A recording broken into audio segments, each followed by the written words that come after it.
যেটা জামাতের আমির বলছে যে বিএনপির পা থেকে মাথা পর্যন্ত নাকি চান্দাবাজ।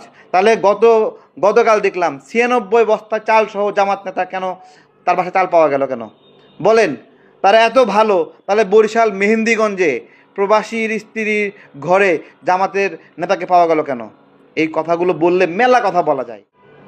সবার একটাই প্রশ্ন যে আমাকে কেন 500 টাকা অ্যাডভান্স করবেন আম কেনার ক্ষেত্রে? আমি যদি মেরে দেই তা আমি উত্তরে কি বলবো? ভাই টেনশন করেন আমি দিয়ে দেবো, এই কথার কোনো দাম আছে? অথবা মিষ্টি আম, ভাই মিষ্টি আম, এটা কোনো দাম আছে? এ তো প্রমাণ লাগবে।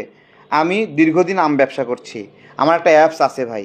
এই অ্যাপসে এরকম 3টা অ্যাপস আমার আছে, 5614টা সাকসেসফুল অর্ডার যেগুলো ডেলিভারি করা হয়েছে, এবং ব্যর্থ হয়েছে কয়টা? 164টি অর্ডার ব্যর্থ হয়েছে। এবং এই সিজনে ব্যর্থ সংখ্যা কত? এই সিজনে ব্যর্থ সংখ্যা মাত্র একটা অর্ডার ব্যর্থ হয়েছে। আমার প্রশ্ন হলো যে আপনারা তাহলে দেখেন কেন আমাকে বিশ্বাস করবেন? আমার এতগুলো সাকসেস অর্ডারের কারণে আপনারা আমাকে বিশ্বাস করবেন। আমরা যারা মার্চেন্ট, একটা কাস্টমার যখন আমাকে অর্ডার করতে আসে, যখন আমরা অ্যাডভান্স নিতাম না, কীভাবে চেক করতাম? আমরা তাকে আমাদের একটা অ্যাপস আছে, সেই অ্যাপসে আমরা সার্চ দিতাম, দেখা যেত যে এই কাস্টমার কত পার্সেন্ট সাকসেস রেট। দেখতাম যে 70% সাকসেস রেট হলো আমরা দিয়ে দিতাম, এবং 65% হলেও দিয়ে দিতাম। এবং বেশিরভাগ ভালো কাস্টমারের তাদের ধরেন 2% 3% ফেলুর আসছে। আর যারা বাটপার তাদের 50-50 অথবা এরকম 50-50 হলেও তো আমি আম পাঠাবো না। দেখেন, আমের ক্ষেত্রে কোনো গ্রাহকের যদি 10%ও ফেরত দেওয়ার সম্ভাবনা থাকে, তাকেও আমি আম পাঠাবো না। কারণ ভাই আমি কোনো প্লাস্টিক পণ্য পাঠাচ্ছি না যেটা ফিরে আসলে আবার বিক্রি করা যাবে। আম কখনো ফেরত আসলে বিক্রি করা যায় না। যেই কারণে আবার অনেকে বলে ভাই আমি আম পাঠান, দেখে দাম দেবো। ভাই আমি আমার আমের চেহারা দেখানোর জন্য আমি আম পাঠাই না, আম যে কিনবে তার জন্য আম পাঠাবো। এবং এইটুকু আমার নিরাপত্তার জন্য দরকার। যেহেতু আমি একজন রাজনৈতিক কর্মী, যেহেতু রাজনৈতিক প্রতিপক্ষ হিসেবে জামাতের মতো লোকেরা যারা গণহত্যাকারী, ধর্ষণকারী এবং প্রচুর মিথ্যা কথা বলে এবং প্রচণ্ড লেভেলের মুনাফিক, যেটা জামাতের আমির বলছে যে বিএনপির পা থেকে মাথা পর্যন্ত নাকি চান্দাবাজ। তাহলে গতকাল দেখলাম 96 বস্তা চাল সহ জামাত নেতা কেন তার বাসায় চাল পাওয়া গেল কেন বলেন? তারা এত ভালো, তাহলে বরিশাল মেহেন্দিগঞ্জে প্রবাসীর স্ত্রীর ঘরে জামাতের নেতাকে পাওয়া গেল কেন? এই কথাগুলো বললে মেলা কথা বলা যায়। কিন্তু আমাকে যেভাবে হ্যারাসমেন্ট করছেন, আমার 500 টাকা অ্যাডভান্স নেওয়া ছাড়া উপায় নাই। আজকেও তো একটা ধরেছি যে ফেক অর্ডার করেছিল জয়ন্তপুরে, সিলেট জয়ন্তপুরে একজন শিবির নেতা, সে আমাকে ফেক অর্ডার করেছে। তো এইগুলোর কারণে আমি 500 টাকা যদি অর্ডার মানে অ্যাডভান্স না নিতাম, তাহলে ভাই একটা কথা ছিল। আমি আর একটা জিনিস দেখাবো, মাত্র 2টা কাস্টমারের রিভিউ দেখাবো যারা আমার কাছ থেকে আম পাচ্ছে। 2টা কাস্টমারই আমাদের প্রবাসী ভাইরা অ্যাডভান্স করেছিল, অর্ডার করেছিল।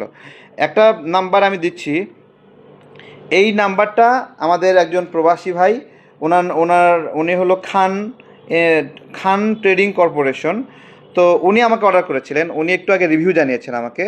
রিভিউ দিয়েছেন এইভাবে: খুবই ভালো, আমি ভিডিও কলে দেখেছি, আমি নিউজিল্যান্ডে থাকি, আমি খুব মিস করেছি, আমার ছেলে মেয়েরা অনেক পছন্দ করে খাচ্ছে, এটা আমার খুব খুশি লাগছে, এগুলো শেষ হলে আমি আবার অর্ডার করব। আপনাকে অশেষ ধন্যবাদ। আমার একজন প্রবাসী ভাই রিভিউ পাঠিয়েছেন আমের ক্ষেত্রে। এবং আরেকজন প্রবাসী ভাই আমাকে রিভিউ পাঠিয়েছেন, আমি একটু দেখাচ্ছি। তিনি কি লিখেছেন আমি একটু দেখি।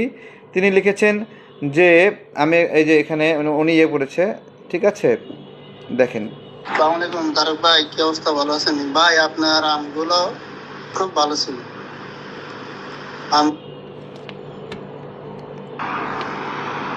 আমি সৌদি আরব থেকে অর্ডার দিছিলাম, আর আমটা ডেলিভারি আপনি করছে নোয়াখালী চাটকিলে 2 নং রান্নার।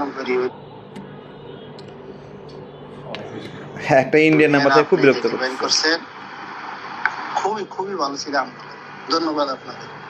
তো জাস্ট মানে একজন আমাদের প্রবাসী ভাই, তিনি সৌদি আরব থেকে অর্ডার করেছিলেন, তো আপনারা দেখলেন। তো এইটা হলো আমার একটা বলার জায়গা যে আপনারা অ্যাডভান্স করার ক্ষেত্রে আমি কেন দেবো না? আমি তো কত আম বিক্রি করতে যাই জানেন? আমি 5 কোটি টাকার আম বেচতে চাই, 5 কোটি টাকার আম বেচতে চাই। তাহলে আমি যদি সেটা বেচতে চাই, আমি যদি সিজনের শুরুতেই মানুষের সাথে বাটপারি করে প্রতারণা করি, যদি টাকা অ্যাডভান্স 500 টাকা নিয়ে না দিই, তাহলে আমি কি আমার সেই 5 কোটি টাকা টার্গেটে কখনো পৌঁছতে পারবো? হ্যাঁ, আমি তো 10 জনের কাছ থেকে যদি টাকা মেরে দিই, তাহলে 10 জনের পর থেকে আর তো কেউ আমাকে অর্ডার, পুরো বাজারে রটে যাবে। সুতরাং আপনার যতটুকু টাকা নিয়ে ভয়, আমার তার চেয়ে আরও বেশি ভয়। কারণ আমি একজন রাজনৈতিক কর্মী, আমাকে কিছু করার নাই। আমাকে যেই পরিমাণ ফেক অর্ডার, যেই পরিমাণ হ্যারাসমেন্ট করে করে করে করে তিক্ত করে ফেলা হয়েছে, সেগুলো সেগুলো সবগুলো আমি দেখাতে পারি না। একটু আগে আমার ওই আরেকটা পেজ আছে, সেই পেজে দেখিয়েছি যে কীভাবে হয়রানি করা হয়। সুতরাং যাদের ভালো আম প্রয়োজন, এই মুহূর্তে না খুব কড়া মিষ্টি হিমসাগর আম আছে। এটা যদি নিতে চান আপনারা নিতে পারবেন আমার কাছ থেকে। কড়া মানে ভালো, একবারে বেস্ট কোয়ালিটির হিমসাগর দেবো আপনাদেরকে। আর গত কয়েকদিন আগে গোপালভোগ যাদের দিয়েছি, গোপালভোগ পাওয়ার পরে আমরা তো একটু অধৈর্য বেশি, পাওয়ার পরে গরম গরম পাইছে, খুলে কাইটে দিয়েছে, দিয়ে খাইছে, টক পাই চুক্কার চুক্কা। ঠিক আছে, এখন গোপালভোগ সাতক্ষীরা যে আমটা, এই নামটা গোপালভোগ নামে বলা হয়, কিন্তু এই নামের আসল নাম হলো বোম্বাই আম বলে তারা। বোম্বাই আম সাইজে ছোট হয়, এটা গোপালভোগ নামে পরিচিত।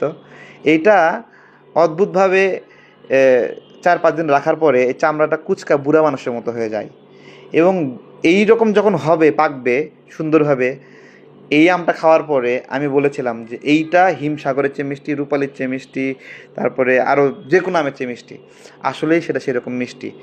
এই যে এখন যেগুলো রিভিউ দেখালাম না দুইটা, এটা কিন্তু মানে গোপালভোগ আমের রিভিউ দেখালাম। তো গোপালভোগ সাথে সাথে খেতে হয় না, ওটা সুন্দর পেকে নরম করার পরে, রসগুলো শুকানোর পরে এটার পুরা টক 100% মিষ্টিতে কনভার্ট হবে। হ্যাঁ, আর হিমসাগর আজ থেকে শুরু হয়েছে। হিমসাগর নিয়ে কি ব্যাখ্যা দেব? হিমসাগর তো জমিদারি আম। হ্যাঁ, এটা তো বড় লোকের আম, কিন্তু গরিবও খাইতে পারে, দাম তো একই। ভালো সাইজ, কড়া মিষ্টি হবে, বাচ্চারা মুখ ভরে খাবে। ভালো থাকবেন ইনশাল্লাহ। আসসালামু আলাইকুম।